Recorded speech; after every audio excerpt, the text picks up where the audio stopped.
Պարոն Հովհաննիսյան, մի քանի հարց։ Առաջինը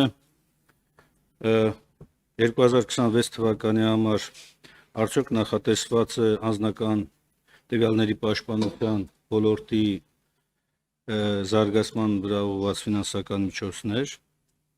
եւ օգտվելով առիթից ձեզ, ինչպես նաեւ հետագա զեկուցողներին այս հարցը ուզում եմ ուղղել եւ կընտրեմ հստակ պատասխան։ Ինչպիսին է ձեր վերաբերմունքն ու գնահատականը անձի անձնական տվյալների վերաբերյալ ապօրինի հավաքագրման, հրապարակման ուղղությամբ, այդ թվում ընդամենը օրեր առաջ մարդկանց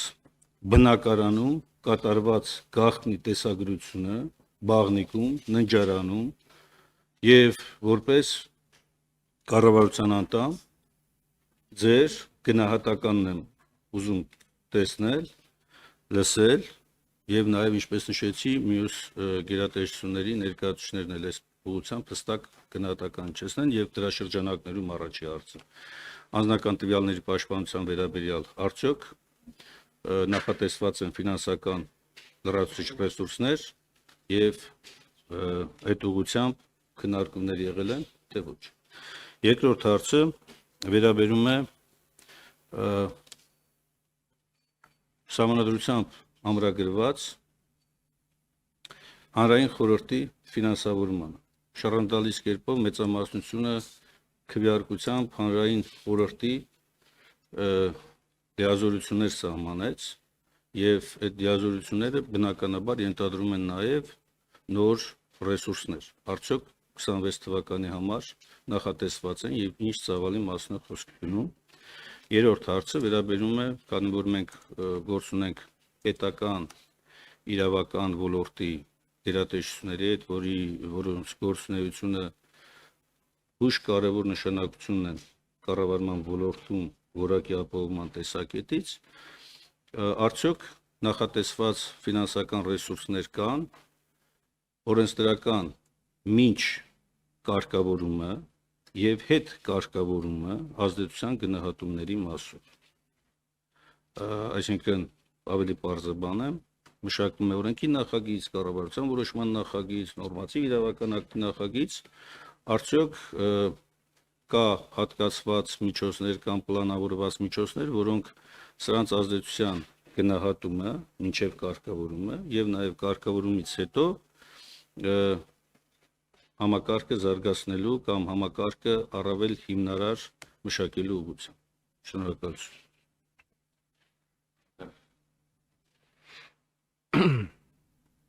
Շնորհակալություն, պարոն Մինասյան։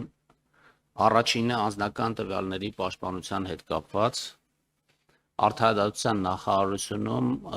այս ուղղությամբ կա առանձին մարմին, որը զբաղվում է անձնական տվյալների պաշտպանության հարցերով։ Սակայն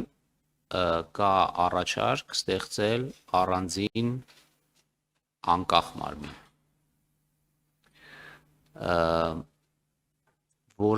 որի հետ կապված առանձին դրույթներ հենց վաղը քննարկվելու է վարչապետի գլխավորությամբ։ Եվ եթե որոշում լինի այն մասին, որ պետք է առանձին մարմին լինի, ապա դա տեղի կունենա եւ միջոցները կհատկացվեն հավելյալ։ Այս պահի դրությամբ այդ առանձին մարմնի ստեղծման համար միջոցներ նախատեսված չեն։ Ես, ինչպես ցանկացած Հայաստանի Հանրապետության քաղաքացի, կարծում եմ, որ անձնական տվյալները պետք է պաշտպանված լինեն եւ ապօրինի դրանց ձեռքբերումը եւ տարածումը իհարկե դատապարտելի է։ Եվ կարծում եմ, որ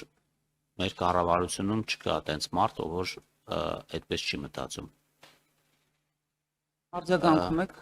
Հանրային խորհրդի ֆինանսավորումը նախատեսված է վարչապետի աշխատակազմի բյուջեում եւ կարծում եմ, եթե հիմա ժամանակ չծախսեմ, պարոն Հարությունյանը կարծում եմ դրան կանդրադառնա։ Ազդեցության գնահատման հետ կապված արդեն ասեցի, որ մենք ունենք այդպիսի ֆունկցիա մի ֆունկցիան գտնվում է վարչապետի աշխատակազմում, ով գնահատում է կարգավորումների ex-ante, այսինքն մինչև ընդունումը դրանց ազդեցության գնահատումն է իրականացնում, իսկ ֆինանսների նախարարությունում բյուջետային ծրագրերի գնահատման նոր ֆունկցիա ենք ստեղծել, որը արդեն պարբերական գնահատումներ կիրականացնի 2026 թվականից սկսած։ Այսինքն ես պատմում եի նրա մասին, որ վերջի 2 տարիներին մենք այստեղ մեթոդաբանություն ենք մշակել, մարդկանց կրթել ենք եւ այլն, պատրաստել ենք, որպեսզի այդ գործը հնարավոր լինի անել, եւ 2026 թվականից արդեն կանոնավոր կերպով այս գնահատումները կանենք։ Կարծում եմ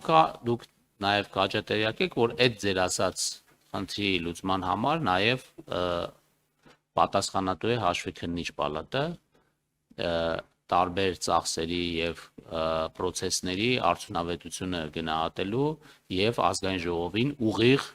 հաշվետու լինելու առումով։ Այսքանը կարող եմ պատասխանել ձեր հարցերի վերաբերյալ։ Շնորհակալություն արձագանքում եք, պարոն Մինասյան։ Շնորհակալություն, պարոն Հովհաննիսյան, բայց ես առաջին հարցի շրջանակներում չլսեցի կոնկրետ դեպք, որ ես բերեցի, դրա վերաբերյալ ձեր գնահատականը, եւ եթե դա նույնպես դիտարկում եք, դա այն դեպքն է, երբ որ անձի բնակարանում իրականացվել է տեսագրություն ինտիմ հարաբերության մասին վերաբերյալ եւ հրապարակվել է։ Նախ որպես կառավարության անդամ խնդրեմ, որպեսզի այս վերաբերյալ ձեր հստակ գնահատականը եւ նաեւ միջոցառումները, որոնք որ նախատեսվում է ձեռնարկել նման այլանդակությունը եւ հանցագործությունները կանխելու ուղղությամբ։ Երկրորդ հարցի մասով այնուամենայնիվ եւ իդեպ առաջին հարցշրջանակներում նորից եմ կրկնում, խնդրեմ, որպեսզի բոլոր զեկուցողները անդրադառնան, որովհետեւ եթե մենք պետք է պայքարենք համընդհանուր ձևով ապօրինի այս երևույթի դեմ, ուրեմն բոլոր գերատեսչությունները պետք է այս հարցին իրենց հստակ գերատեսչության ներկայացուցիչները իրենց վերաբերմունքը արտահայտեն։ Ինչ որ ես չեմ լսել կառավարության պաշտոնական դատապարտումը այս երևույթների առումով։ Ես լսել եմ մարդու իրավունքների պաշտպանի գնահատումը, առանձին падգամավորների գնահատում, բայց ոչ կառավարության, գործադիր իշխանության։ Եվ երբ որ դուք հղում եք տալիս արտարադատության նախարարությանը, արտարադատության նախարարության համակարգում գործում է գործակալությունը, որը նույնիսկ այսօրվա օրենսդրության շրջանակներում եւ նաեւ կոնվենցիոնալ պարտավորությունների շրջանակներում պետք է գործի անկախ, որը ցավոք սրտի չի ապահովում ըստ էության հենց գործադիր իշխանության ճնշման պատճառով։ Հիմա երբ որ դուք ասում եք անկախ մարմին ստեղծելու գաղափարը, ինչը ողջունելի է բնականաբար, որովհետև նորից եմ կրկնում, կոնվենցիոնալ պարտավորությունների շրջանակում անձնական տվյալների պաշտպանությունը համարվում է առաջին կարևորության գործառույթը պետության, կառավարության, ազգային ժողովի, դատական իշխանության, մյուս մարմինների, բայց ոնց որ թե այդ մասով չկա, քանի որ քաղաքականության տար ենք եւ նաեւ ենթադրում է ֆինանսական քաղաքականության ուղղվածություն, նաեւ այդ շրջանակներում է որ հարց տալիս է։ Երրորդ հարցի շրջանակներում դուք ասում եք, որ այսօր կա որոշակի համակարգ, հենց իմ հարցը հենց դրան էր վերաբերում, այսօրվա համակարգը արդյունավետ չէ։ Եղել են բազմաթիվ դեպքեր, երբ որ օրենքի նախագիծը 1-2 գնահատական է տրված, սկսած իրավականից, ավարտված ֆինանսատնտեսական, սոցիալ-տնտեսական ազդեցության տեսակետից, բայց ոչ միայն խորությամբ չկա ուսումնասիրություն, այլ նաև հետագայում այդ կարգավորումը բացասական ակնհայտ ազդեցություն է ունենում եւ հետադարձ կա, որ այս կարգավորումը սխալ էր, որովհետեւ բերեց սրան, որևէ ազդեցություն չի ունենում հետագա փորձերի վրա։ Իմ ասած հարցի իմաստը սա է, ինչպես է նախատեսվում, ինչ է նախատեսվում, որ այս համակարգը վերափոխվի, դառնա առավել արդյունավետ, առավել կիրառելի, այլ ոչ թե ուղղակի ձևականության համար թուղթ սևացնելու համար գրում են դիտողություններ, առաջարկություններ չկա կամ որևէ ազդեցություն չկա կամ չեզոք է ազդեցությունը, բայց պրակտիկայում հենց սկսում է կարգավորումը, մենք տեսնում ենք, որ թե սահմանադրականության հետ կապված հարցեր են առաջանում, թե սոցիալ-տնտեսական կյանքում բացասական դրսևորումներ են ունենում եւ այլն։ Իսկ մյուս մասով հուսամ վարչապետի աշխատակազմի ղեկավարը կանդրադառնա հանրային խորհրդի մասով։ Պարոն Մինասյան, ես ընդհանուր առմամբ արձագանքեցի ձեր առաջի հարցին եւ դա վերաբերվում է բոլոր դեպքերին եւ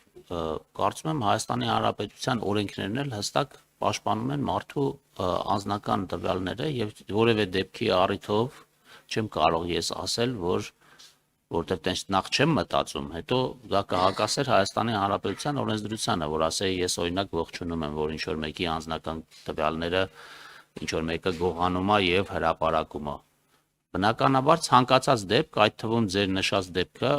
որին իհարկե ես մանրամասն ծանոթ չեմ, բայց իհարկե դատապարտելի է։ Մնացած մասերով կարծում եմ պարոն Հարությունյանը արձագանքի այն մասով, ինչ որ ես կարող եմ արձագանքել, ես կարող եմ ասել, որ մենք ստեղծել ենք այնպիսի գործիք, որ վստահ ենք, որ արդյունավետ կերպով մեր բյուջետային ծրագրերի իրականացման արդյունավետությունը կարողանալու ենք շատ ավելի լավ գնահատել եւ առաջարկություններ ներկայացնել նրանց փոփոխության կամ կասեցման վերաբերյալ։ Եվ եթե ձեզ հետաքրքիր է, կարող ենք այդ հաշվետվությունները նաեւ ուղարկենք ազգային ժողով, որպեսզի դուք էլ ծանոթ լինեք այն ամեն ինչին, ինչ մենք անում ենք։